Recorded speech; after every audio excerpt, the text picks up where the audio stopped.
Hello everyone and welcome to Jessie Kate Creates, or welcome back. Today we are going to be making some birthday cards using a lot of embossing. We're going to be using this Party with Cake stamp set from Stampin' Up, and we're going to be using a couple of the sentiments and some of those smaller images. Like I said, this card does involve a lot of embossing, so today I'm using the Versamark watermark stamp pad and some white embossing powder from Recollections. You can use whatever you have in your stash. Now, I wanted these birthday cards to be bright and fun and gender neutral, so I went through my stash and I found some colored cardstock. I believe these are Park Lane brand, which is from Joann's. I don't use this cardstock very often, and I'm trying to work my way through it. So this is just 110-pound colorful cardstock, and I'm going to take the sheet and cut it in half so that I will get two A2 side folding cards. And when I was making these cards, I decided to just do that with a couple different colors so that I'd have a few on hand. Birthday cards are one of the most popular items I sell, so I like to make sure I have those on hand. Also, I send a lot of them.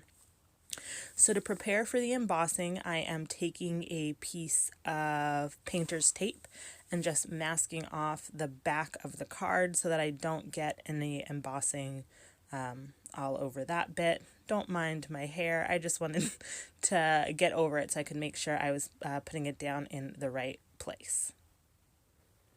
So once that's done, I'm going to get my stamps out. And for the background of the stamp, I'm using the little cake image and the little candle image.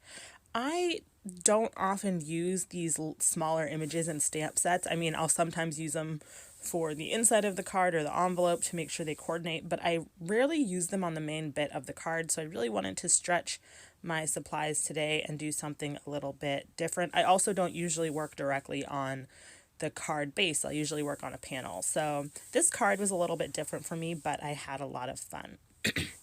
So to prepare the card for the embossing, I am using some baby powder. My little embossing bag is basically empty, but this baby powder really is just cornstarch. And usually I'd use it when I go to the beach, but this 2020 have not been really going to the beach this summer, unfortunately, so I'm repurposing it in the craft room. So I'm just putting that on and kind of spreading it out and getting rid of some of the excess with a little powder brush from a cheap makeup set that I have stolen from my craft room. And next I'm going to start stamping with the Versamark ink. Now I'm not going to show you doing all the stamping because that would take forever, so I am going to kind of fast forward through that bit. But what I'm doing is just inking up the stamp and then stamping it all over the background. And what you'll notice in a minute is that every time I stamp it, I turn my block a little bit so that the cake is being stamped in various directions. Now I know on camera it's hard, you can't really see where I've already stamped. In person it was pretty easy for me to see on this color of paper where I had already stamped. So instead of stamping an image and then embossing it, I just stamped all of the cake images over the background before I went on to heat emboss it. And that just made it easier. It made it so that there were less steps for me. Although if you're having a hard time seeing it, you could definitely sprinkle the embossing powder over each cake image so you could see it a little bit better. It just depends on what works best for you. I'm also making sure to stamp off of the edge a little bit so that it looks a little bit more, I don't know, it just looks a little bit nicer, I feel like, when you do that. So now that these cake images are all stamped out, I am going to grab the white embossing powder and sprinkle it all over the background, and then I'll take my heat gun, which I always let get really nice and hot before I use it. I'll take my heat gun and I will go over that so that it's nice and embossed. One other thing I'm going to do is just with a paintbrush get rid of any little excess bits of powder. And of course, put your powder away. Oh my goodness, I have spilled too many pots of embossing powder on my workstation because, I don't know, I just didn't put it away when I was done with it. So don't make that mistake. Don't be like me. Okay. So here it is now. I went and heat embossed it, and we're going to move on to the next step, which is stamping the candle.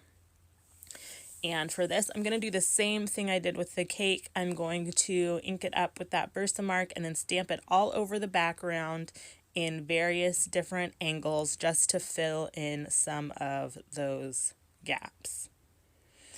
I really like this card because I feel like it's pretty forgiving. On my embossing was not perfect on any of these cards, but I think it still looks really nice. I think sometimes with card making we can beat ourselves up over whether or not like something comes out perfect, but a lot of times your recipients don't notice. No one really knows what it was supposed to be like but you, so try not, if they're minor mistakes, don't stress it too much. Okay. So now that those candles are stamped, you can see I pressed too hard when I stamped the candle. I tend to do that sometimes with smaller images. So I had to go back with that brush and clean up a lot of those little lines from the edge of the stamp. So I just took my time to do that, and then I will go ahead and emboss it. I really liked using this cardstock. It was just so bright and fun and cheerful. Like I said, I normally use white card bases, so it was really fun to mix it up a bit. Now here you can see everything has been embossed, so I'm going to go ahead and set that to the side. Oh, no, not yet. What am I going to do first? Oh, I'm going to remove the tape, and I'm just gently pulling it away kind of at an angle so that it won't tear my paper. Like I said, I did multiple of these at the same time. I'd do each step in a row just so I could get a few of them done. So I'm going to set those aside and move on to the sentiments for the card. So I have a few strips of black paper. I'm really not sure the size of those black strips. They were just like scrap bits from my stash. I'd guess maybe 1/2 inch. I don't know. The size really doesn't matter. You just want to make sure you have a strip that is big enough to fit whatever sentiment it is that you are going to use. And just like before, I am going to mount my stamp on the block and stamp it down with Versamark ink and emboss it. So I am using that baby powder again here. I will say the baby powder isn't quite as convenient as using an embossing bag, but it definitely does the trick. So I don't know. I'm trying to decide if I'm going to buy another embossing bag or just keep using this baby powder. The only downside to using the baby powder is sometimes way too much comes out at once, and that's not really a ton of fun to clean up. So I probably will just buy another embossing bag, or maybe I'll try making my own. I really, during this quarantine, wanted to pick up some new skills or new crafts. So, I tried bread making. I made like one of those rustic no knead breads a couple times. I also tried my hand at making white bread 2 or 3 times. That turned out pretty well. But maybe I'll take up sewing. That would be kind of nice, right? I've tried to do stitching on my cards before, and it's just terrible. I can't stitch in a straight line. I'm really bad. So maybe that'll be next. Maybe I can make my own embossing bag. I don't know. We'll see. Anyway, so like I said, I'm just inking up the stamp and stamping it down. One of the things about using red rubber stamps is you can't see through. So I used the line on the block to try and mount up the stamp with what I thought was the middle. So you can see here when I lined this up, I'm trying to line it up the bottom of the sentiment with the line on the stamp so that it's relatively straight. Now, it might not be perfect, but again, as long as it's not super crooked, I think that's one of those details where your recipient probably isn't going to notice if it's not perfectly centered on your little paper strip. So the sentiments I'm stamping down here are happy birthday, make a wish, and let's party, and that's what's going to go on the front of all of my cards. And I did this, I didn't show it on camera, but I did this to a few different strips so that I could make multiple cards today. So now I'm just covering these with the embossing powder. And you could see some of it is sticking to the edges even after I flick it off. In those cases, I just grab the paintbrush to clean it up a bit so that it'll look a little bit nicer. And then once that is done, I went ahead and embossed it. Off camera. Now, one of the hard things about embossing today is that it's been really hot. I live in Virginia, and it's been really hot and humid here.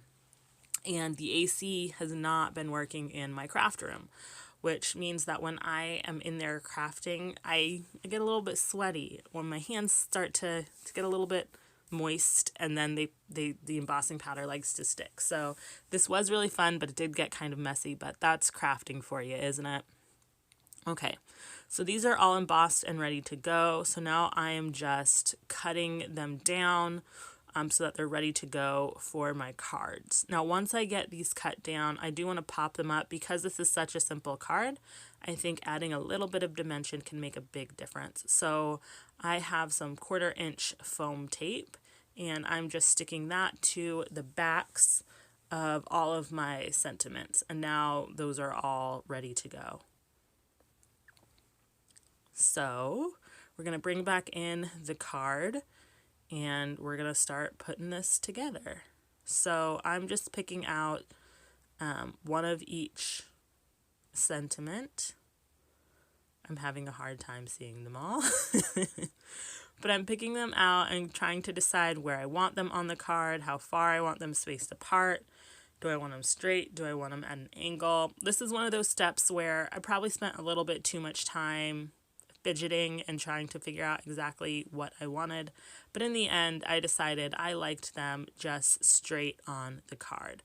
And I thought the black and white made a nice little impact. So there it is on the card. I think that looks really, really cute. Just pressing down to make sure they're all stuck.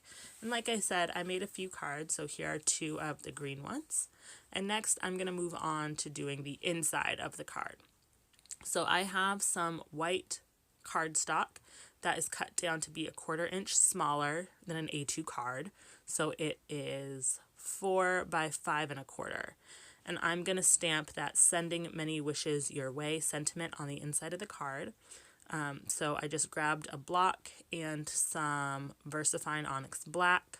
I love this ink so much. I haven't switched over to the VersaFine Claire, but I think I'm going to need to soon. I've had this ink pad for a long time, and I think it's maybe starting to get a little bit dry, but it stamped fine today. So I mounted the stamp on the block and stamped it down. Pro tip, make sure whenever you stamp with red rubber, make sure your stamp is turned the right way before you stamp it down. It's not in the video, but I have made boo-boos like that before. So I just stamped it down again a second time for the second card. And bam, the inside panel for my cards is ready to go. If you wanted to, you could stamp this on the inside of the card. I think when you use heavier cardstock, it's fine, and that green is pretty light. But I just like adding the white panels inside the card, even when I'm using a white card. I don't know. I just like the finished look that it makes. So just going ahead and cleaning my stamps. That is something that I've really been working on getting better about cleaning my stamps when I'm done. It is not my general habit, so it's something I have to remind myself to do, just because, I don't know, it's good practice, it's good care for your stamps. Now the last bit is to decorate the envelope of the card, and I'm keeping this pretty simple. I am just stamping a little bit of that cake in the bottom corner of the envelope. And you'll see that first cake slice did not stamp very well. So I am going to go back and fix that. I just grabbed a micron pen, although you could use any black pen. And instead of just swiping the pen back and forth, I just used small dotting motions. I feel like it just fills it in a little bit better. And you can see those are the 2 final envelopes. So I think the last thing I have to do now is just put the the inside panel on the inside of the card. I waited a second to do that because I wanted to make sure that black ink dried so I didn't smudge it. I am a clumsy crafter, so I smudge a lot of ink. So I just let those dry so that I wouldn't have to worry as much about that. And then I will just pop them on the inside of the card. These cards were really fun to make, and I think you could make a lot of cards using this style. Just look through your stamp and see what small stamps you have that you could use. So there's the final card with the green. And I also went back and did this in orange and 2 different shades of blue. Here's one of the blue shades, and if you go to my Instagram, you'll be able to see all of the different cards. It'll be linked down below. So thank you so much for joining me today, and I will see you next time.